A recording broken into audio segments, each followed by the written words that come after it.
Hi there, welcome back to our Metrics, where we do SaaS on videos and try to identify a few conversion leaks that might be costing businesses a few $1,000s every single month. Today, we're going to be talking about GoSquared, which is basically a website analytics platform for businesses, right?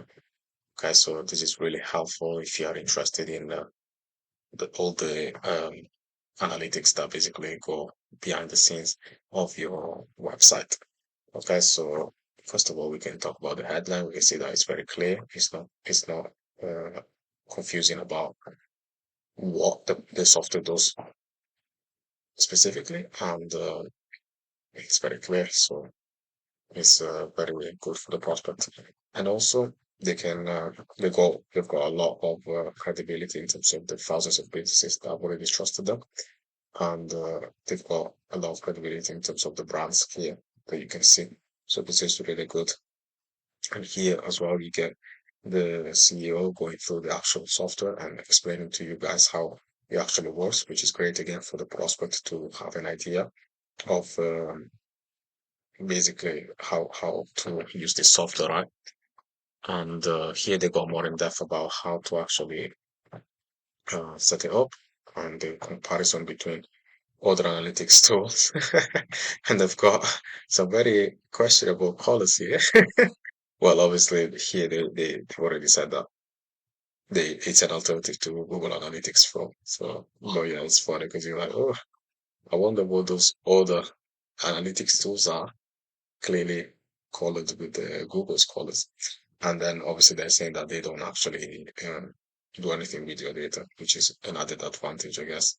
Right. And even more again with the policy. That's pretty fun. And again, they say they're basically a competitor to Google Analytics. And they state all the reasons why you should switch, right? Which is really good. And also we can see more of the credibility with the amount of brands that have already worked with. Some highly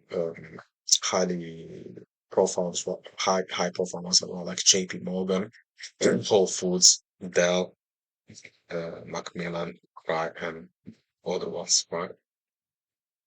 Yeah, and then it comes to the end of the website. I guess one thing that they could have done is they could have had a frequently asked questions section at the end of the page. That's really helpful to reduce the objection that a customer might have, a prospect might have, right? Because if you answer their questions, then they will be more likely to buy and to jump on a sales call with you because they will have most of the concerns dissipated or reduced at least.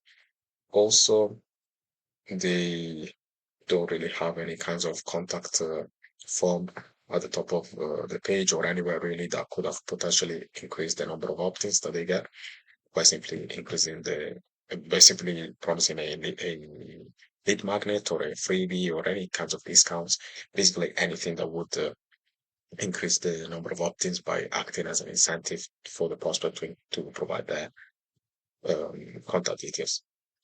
Finally, if we go on the pricing page, we can see that it is very clear and it's very clear. The price is clear and they clearly state everything you're gonna get with each price, the number of page views that are allowed. So it's smart and intuitive, which is great. And they state all the things that you get with every single plan. A good thing that they could have done here is to simply add again the credibility elements like the brands that they've worked with around here, but that is a small feature, I guess. And other than that, this takes us to the end of the video. I hope you guys liked it. And if you happen to be a SaaS founder who would like to increase their conversions, please you can get in contact with me by booking a call, and you can do that by clicking on the link down below in the description. Other than that, I hope you guys have a beautiful day, and I will see you in the next video. Bye.